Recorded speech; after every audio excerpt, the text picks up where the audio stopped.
Maryann, welcome to the show. It's great to see you. Nice to see you. Thanks for having me. Absolutely. I'm thrilled to have you and super excited for our conversation today.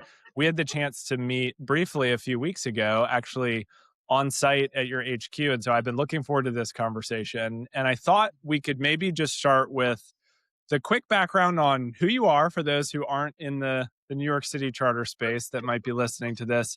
And maybe tell us a little bit about your why. Like, why do you do this work? Why are you excited about the opportunity you have to lead Ascend? Yeah, sure. So I'm Maryann Li. I'm the CEO at Ascend Public Charter Schools. We have 17 schools here in Brooklyn, K-12, and I've been at Ascend just finishing up my fifth year total, in my first year as CEO. But the real reason why I do this work is that I immigrated to the US when I was five, and five's a big year. It's when you start school. And at that time, I was meeting my parents again because they'd come to the US a few years before me. And I was learning a new language in an entirely new country. And really, the cusp of it is that education changed my life. And because of an incredible teacher who saw me, who taught me, and advocated for me, I had a free, incredible public education all the way from elementary school to university. And I was able to go to the University of Virginia, not just with an incredibly strong academic foundation, but with a network of mentors and friends and resources that helped me navigate all the non-academic parts of school, and graduated with a business degree and an incredible job on the trading floor. And when I was doing that job here in New York, I mentored a student in high school, and I realized how rare that story is for someone who was so capable, much more capable than I was, with big dreams, who did not have access to the same experience as I did. And it made me want to change my trajectory. So I left finance and started working in education, and really just wanted to think about how we can invest in a system that really can change lives. It's one of the few systems in America that can do that. And there's no reason why a child's future should be limited just by the circumstances they were born into and not really by their potential. I love it. So this is deeply, deeply personal for you in your own experience, and you're now using that, leveraging that in leading Ascend. And I'm excited to talk more about leadership and some of the things that you all are doing. And we could probably do a whole different episode on how to go from the trading floor to leading a charter school, but we'll put that as we'll put that on the shelf for now. Let's fast forward to where you're at today, and I want to start with some numbers. And we don't actually talk about academics that much on this show because we talked about the business of exploring school. But I want to talk about some numbers. So, and you tell me if I'm getting this right. 71% ELA, 72% math, 62% science, and across the board, 17 points higher than New York City schools and New York State schools. That's both, that's public schools. And you also outperformed the local charter schools when I was looking at the data, and you hit essentially historic highs in a single year. This is 2024, 25 across the board. That's a pretty incredible lineup of scores. And so I want you to just brag on your team for a little bit because I want to hear more about this. And because we're also going to be exploring some of the behind the scenes on step jumps in progress and unpacking that a little bit together. So, but first, you tell me, what did I get right in there? Brag on your team for a little bit before we dig into how you got there. Sure, yeah. That is all right. And it represents over a 20% increase from the previous year, which is quite Wow. large for a school system. And we're on track to do the same and frankly, do more even this year when we get our results. So I think it's just been an amazing journey. And I think the thing I'm proud of most is the team. It's not a metric. I think the biggest transformation is that our team across Ascend, they stopped acting like the recipient or the custodian of a system that already existed and really like the architect of a new system, a new thing. A year ago, I think most of these goals people would have thought were unrealistic. They've been like, Right. yeah, let's go for it. But today, our leaders talk about 100% proficiency.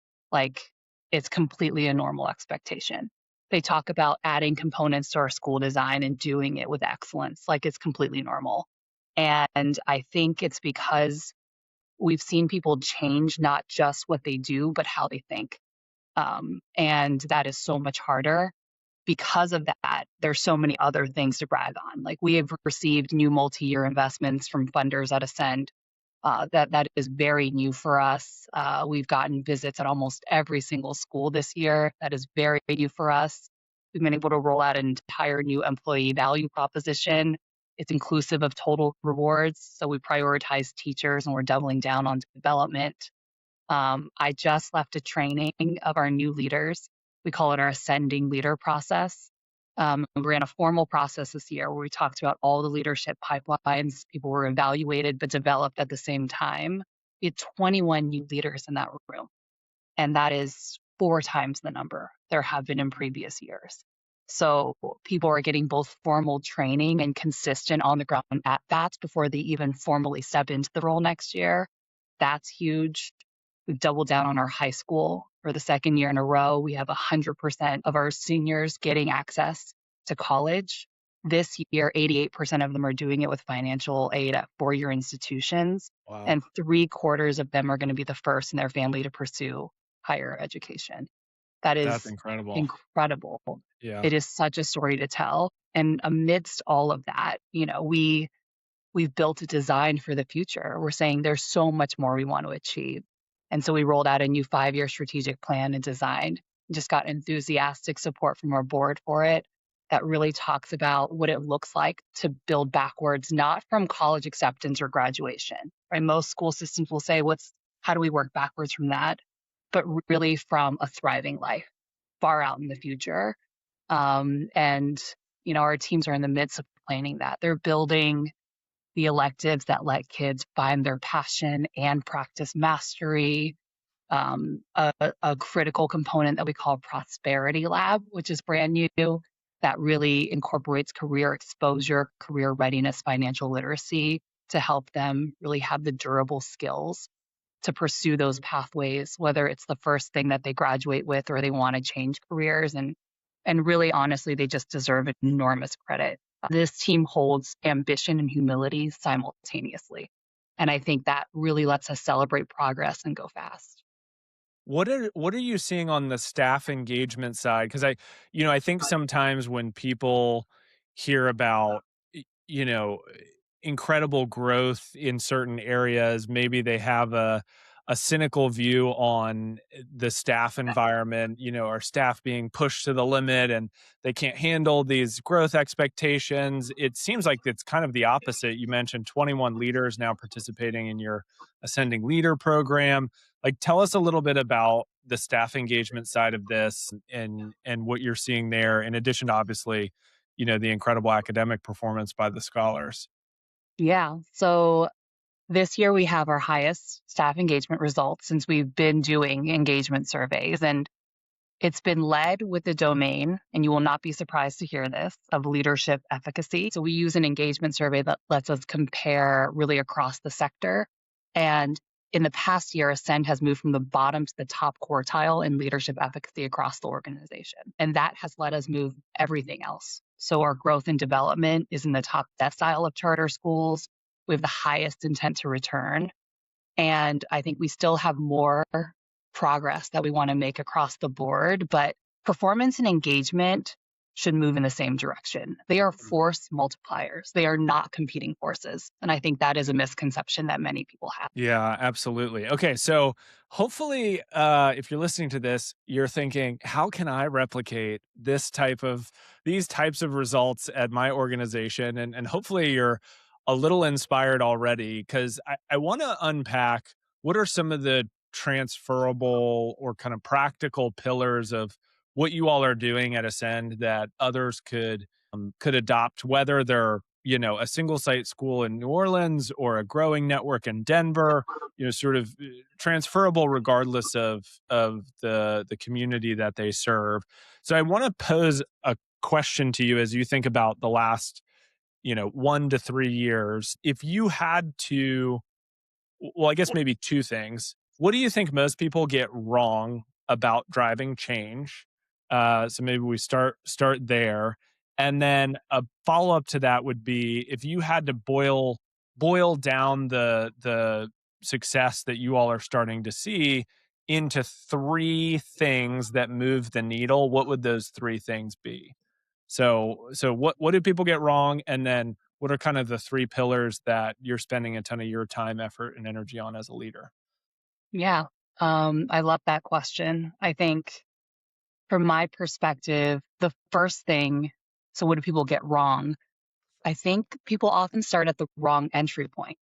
So I think people start with, oh, it's going to be exhausting to ask staff to do more. What are small things we can ask them to tweak without over exerting them? And something that we believe is that people do this work because they care about kids and impact on kids. This is exhausting work, and it is more exhausting to work this hard and see minor incremental results in kids than to see a kid accelerate in their growth. It is more exhausting to have, let's say, a losing record where you just have a losing record season after season and maybe one more win, one more game, than to start winning and have everyone be a part of it. Like, look at the Knicks. It is just a compounding effect. And so there's a misuse of this term low hanging fruit. Oh, let's fix this one thing here, one thing there. But transformational outcomes, they're not the result of 100 disconnected tweaks.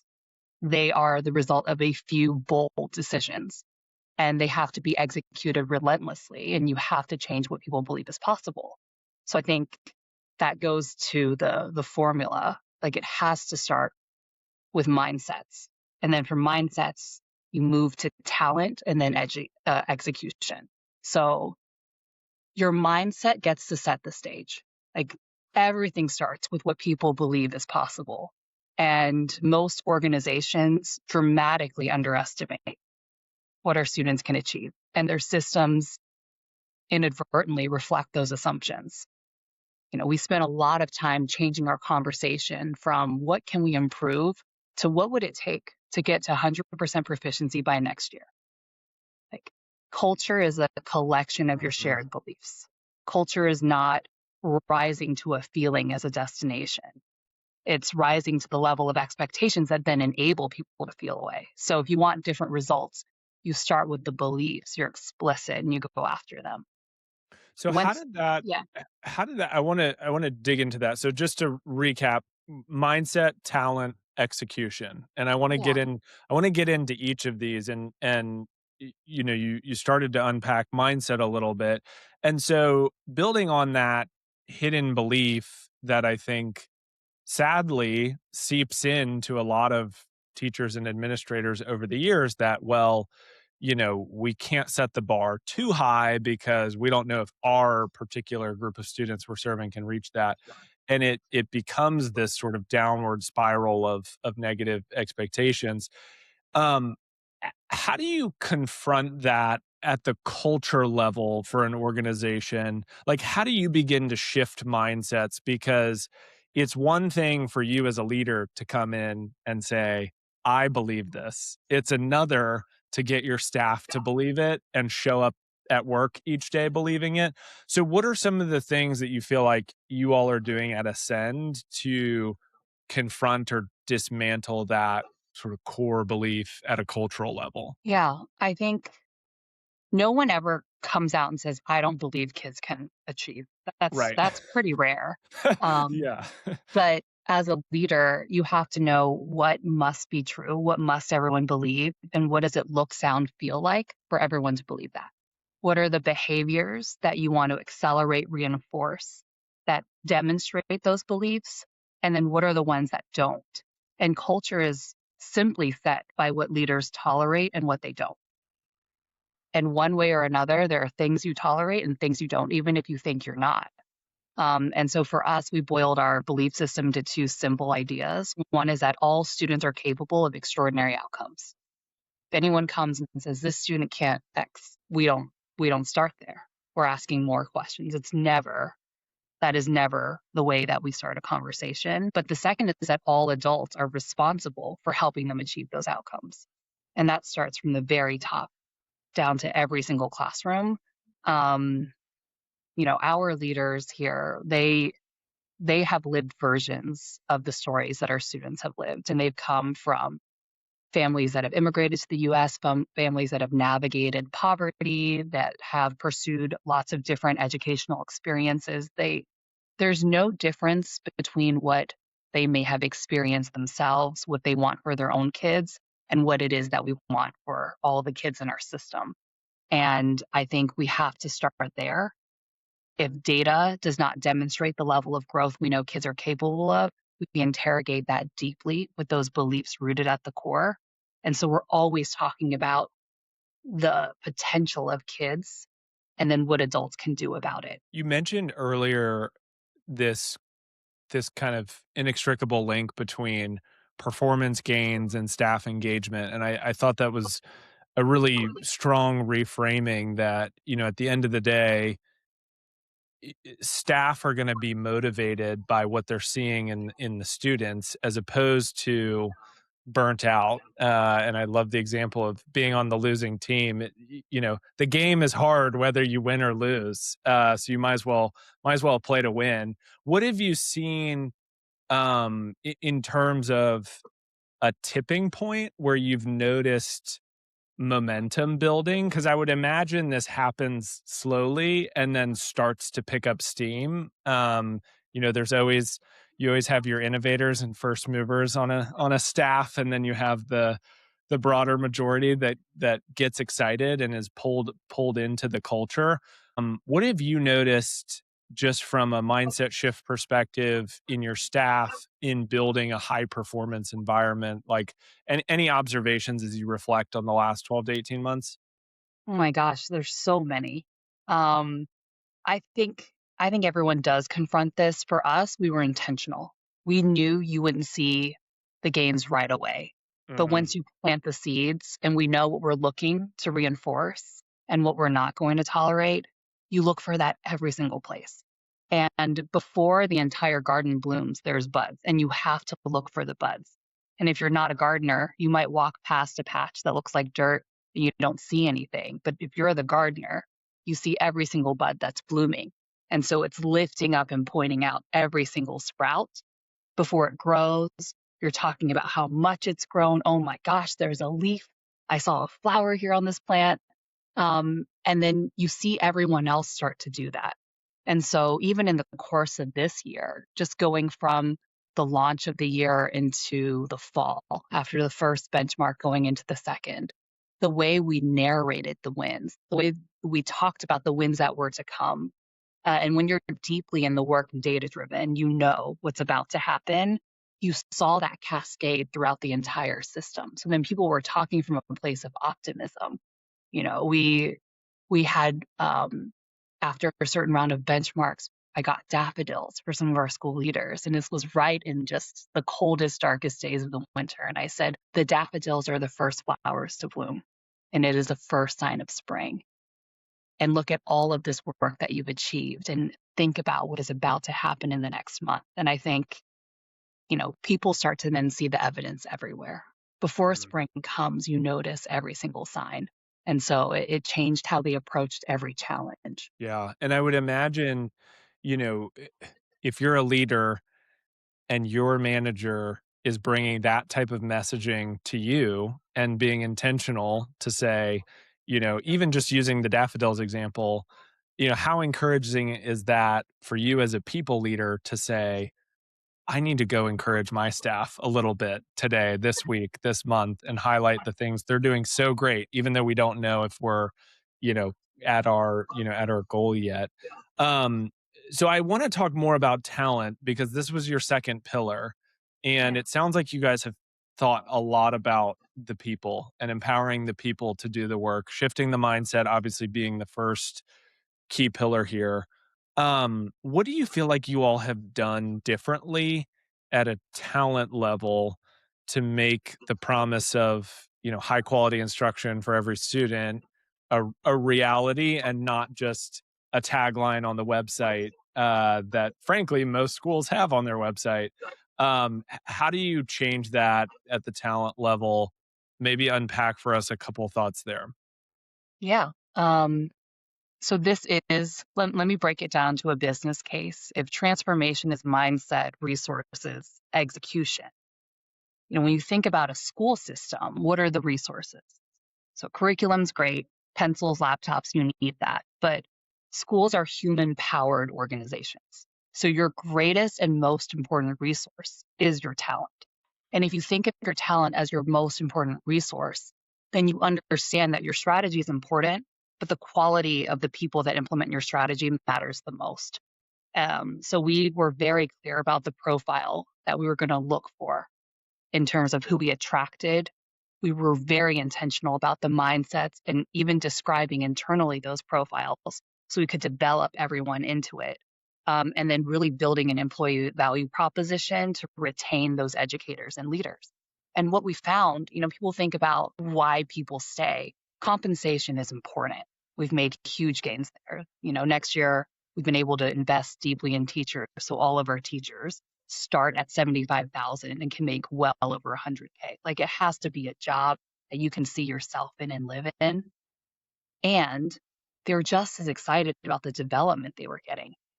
We really doubled down on the quality of development, and in just one-off letters that I'll get or emails from staff, they reference it and talk about how they have grown in their craft. We were much more clear about what excellence looked like, but then we built the systems to help people have access to that excellence. And that's just good for the entire system. They see a system where they are clear on where to go. They know that their leaders are going to develop them, but also address performance when it falls short. And then overall, the collective quality of talent grows. It really determines what you're capable of. If mindset sets your target, your talent is your capacity. That is how far you can shoot the arrow. And so that is how we've been thinking about it here. You talked about spending a lot of time thinking about the who, like the profile of the Ascend leader or the Ascend teacher, and really making sure that you have the who right. And but you also talked about how are we training and developing these people. And I think sometimes when it comes to people operations, it tends to be one or the other. And it's easy to say, well, we don't have the right people in the right seats, kind of the classic business terminology, good to great type adage, get the right people in the right seats. And but then sometimes the development and training is left off, or vice versa. We just lean on training and development, but we haven't changed mindsets, and the people are not bought into the mission. Could you give us some practical examples of what development looks like? Because people talk a lot about talent development, and I think sometimes it can feel a little bit, you know, ephemeral or hard to grasp what that looks like in practice. Could you maybe get really in the weeds for us for a Yeah. second, and maybe just highlight, like, practically, what does people development look like for your network staff or your principals? Give us a few examples. Yeah, those are some great examples. The way that we think about development here is that most people, with the rare exception of teachers and educators, actually get a significant amount of on the ground development before they start their job. But somehow, and especially in charters, we expect superhero teachers to walk into our system and then just be able to do the job. And then we get frustrated when they don't. Um, Most PD, when networks do it, they're held far away from the classroom. So it'll be sitting in a workshop, listening theoretically to how something should be done, but they don't get to translate it into practice. So this year, we flipped that on its head, and we did that through all of those groups that you named. Our teachers, for example, every single teacher got 2 hours weekly of direct to teacher training, is what we call a SEND instructional lab from the experts at the network. And it had pre-work, it had the training where there was real practical application, and then they immediately got to go with their leaders, turn it into a final lesson plan, and then teach it that next lesson. And so this highly specific focus on a narrow set of instructional moves that's grounded in data, it really let us move the entire system very quickly. I think that is the same type of structure that we use for every single group. For our network leaders, we applied it through leadership. So we took stock of our network leaders. Where are they starting? What are the very specific areas that we're weakest in? How do we teach it? How do we apply it immediately? Whether it's job architecting, figuring out how to write the right jobs for your team, how to really assess and align on performance, thinking about the appropriate role, appropriate task for the person. There is often not enough directly applicable training for staff at every level across school systems. Doing that has radically changed the performance of our staff at every level. Okay, so I want to bring us to pillar number 3, Okay. execution. We've talked about changing mindsets. We've talked about investing in talent, both on the who we want to attract and also how do we want to train and develop them to do their job with excellence. Let's talk about execution. Um, One of the themes to this conversation has been we've made sure there's a system in place to track how we're doing, to make sure that we have data to make informed iterations or adjustments to our strategy. I'd love if you could walk us through maybe 1 to 2 of the concrete systems that you feel like have made a difference. And you can pick whether this is staff engagement or academically. Maybe just give us a couple examples of execution in practice and the system or kind of operational discipline that you all had to put in place across, I think you're 17 schools now. Mhm. Um, it's not like this is happening at one school; it's happening at 17 schools simultaneously. So, uh, maybe give us a couple examples there. I think one that is probably most applicable is how we use data. So school systems actually, I think, mainly operate with lagging data. By the time you get your state test results, that was last year's work, Right. and you're getting it well into the time that the next year has started. And that's even the same for benchmarks, right? And so we had to shift how we use data because the most important thing for execution is that distance between when you've set the vision and how far you shot the arrow. You have to know how you're doing. You have to intervene quickly if you notice that you're off track. And waiting until that next benchmark or the next round of exams is often too late. Without the right data, you're litigating your qualitative observations or you're using outdated information. And by then, students have already experienced weeks or months of additional instruction that's either on track or not. And so we built new systems. Our data team did a lot of work talking to all of their end users. Say, what do you need to really allow you to get a leading indicator? In some cases, the way that our leaders worked with their school managers was to get that leading data in real time. And because of that, we were able to see performance much more quickly, intervene with support and development much more quickly. And so instead of the question being, what are we going to do next cycle? It was, what are we going to do in the next 48 hours? And it stopped being something we reviewed and were presented at. Data was something to respond to. I think that's the first system. We implemented data reviews using all of that, but by the time we heard the review, there was already correction and a Mhm. deep understanding of the state versus trying to figure it all out together on information that had already been old.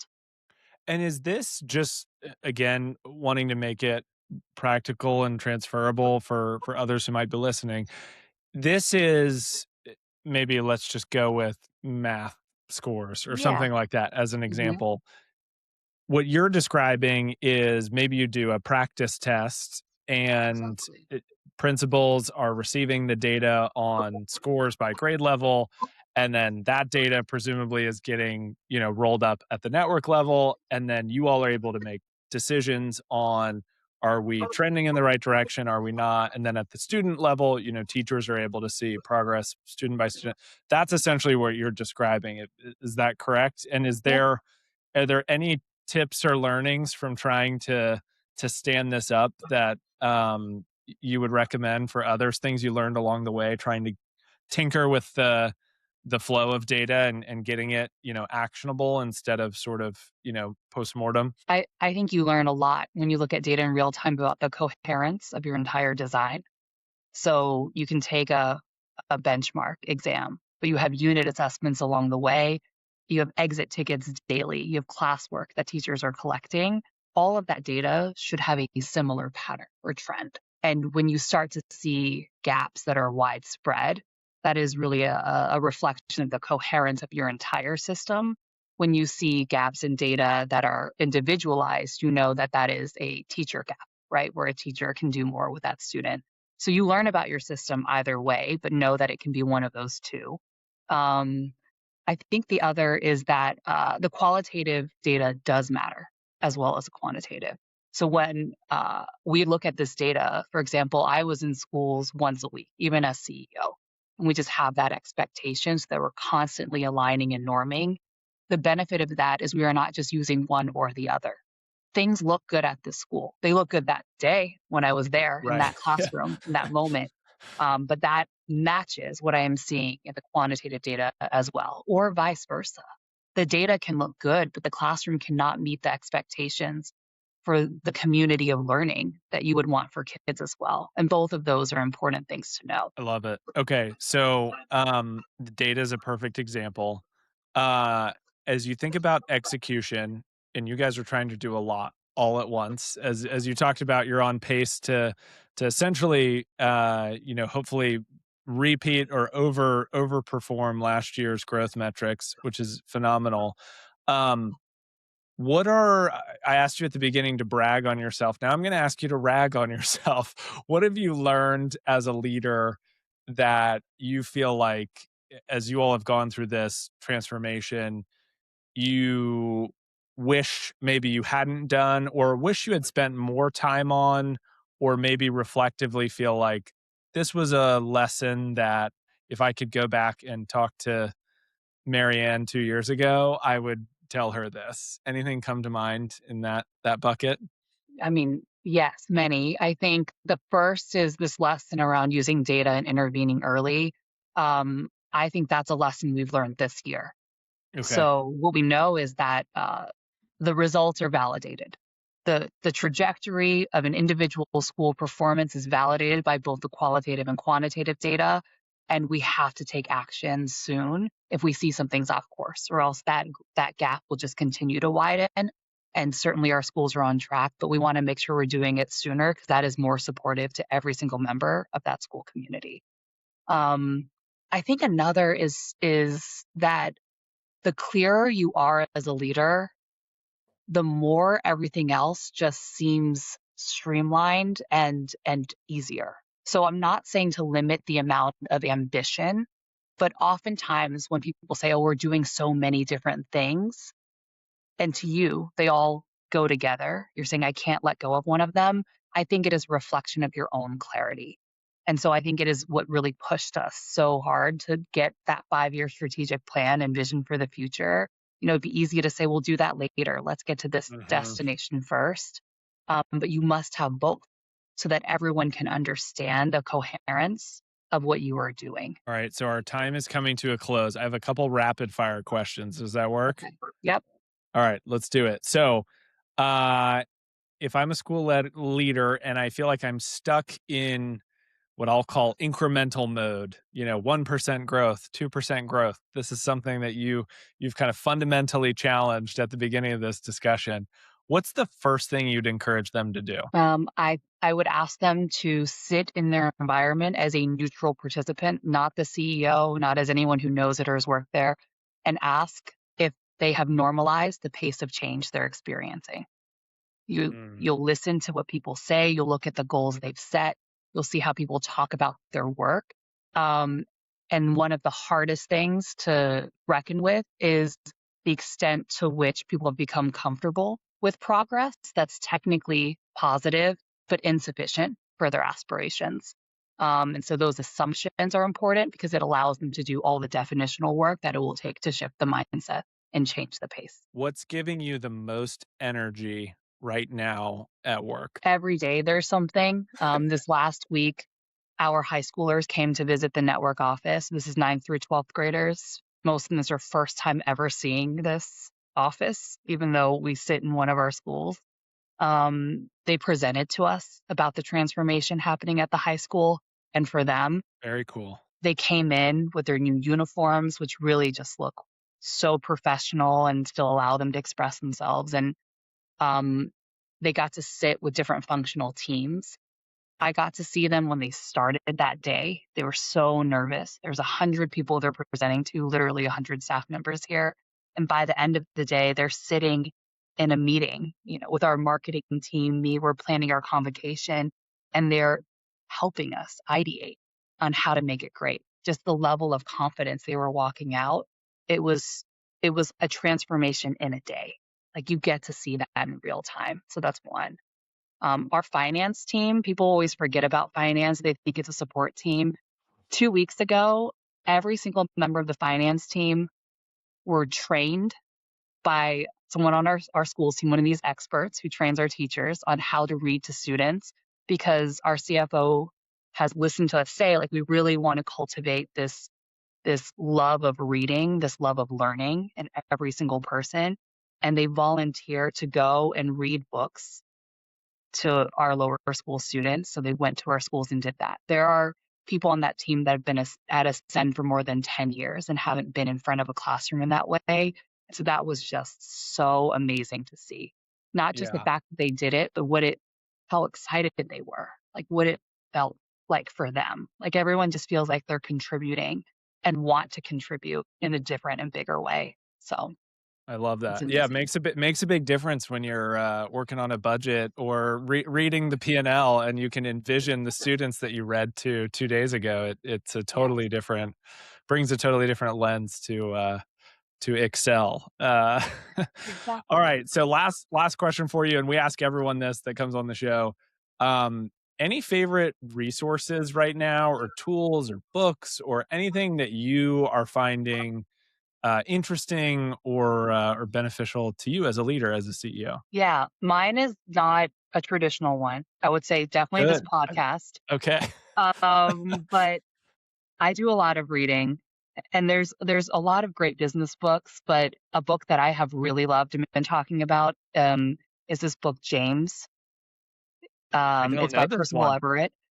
It's a fiction book, and Okay. it essentially, I think, just won the Pulitzer, and it's a rewriting of Huckleberry Finn from the Oh, perspective of interesting. the enslaved person who's a character in the story. He Yeah. goes by he went by Jim in Huckleberry Finn, but it's called James.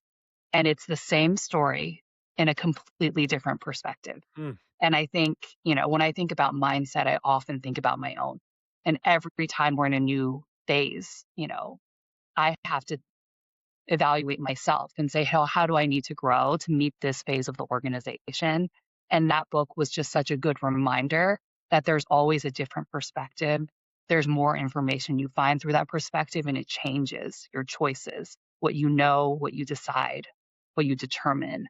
And so I thought it was really fitting. I've been telling everyone to read it. I love it. We're gonna link to it in the show notes. Go to Oh, Amazon, great. pick up a copy of James. My son's name is James, so now I have to read it. So I'll Beautiful. put it on my to read list. Maryann, thank you so much for being generous with your time. This was Thank great. Really you. This was appreciate you. so fun and Yeah. just joyful. Thank All you. right. Well, that's it. That's a wrap. Thanks again for coming on. Thanks for listening to Charter School Insider. This show is brought to you by BuyQ, the group purchasing organization specifically for charter schools. Want to learn how to maximize your school's purchasing power? Join together with thousands of other charter schools by visiting buyq.org/sign up. BuyQ's purchasing program is free and has no obligations or commitments required. If you enjoyed today's episode, do us a favor and subscribe on your podcast listening platform of choice. If you have a question or feedback for us, we'd love to hear from you. Send us an email at podcast@byq.org.